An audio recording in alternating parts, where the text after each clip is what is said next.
তীব্র গরমে মানুষের কষ্ট কমাতে রাজধানীর বিভিন্ন এলাকায় পানি, স্যালাইন, ছাতা বিতরণ করেছে বিভিন্ন রাজনৈতিক দল।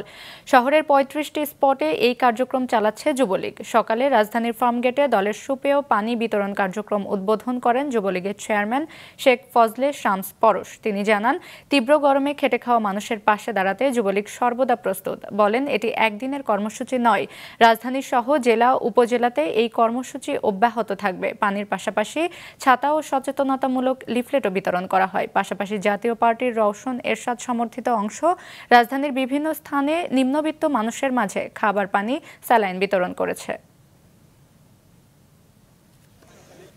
আজকে যখন তীব্র তাপদাহে সর্বসাধারণ মানুষের কষ্ট হচ্ছে, তখন যুবলীগ কিন্তু ঘরে বসে নাই।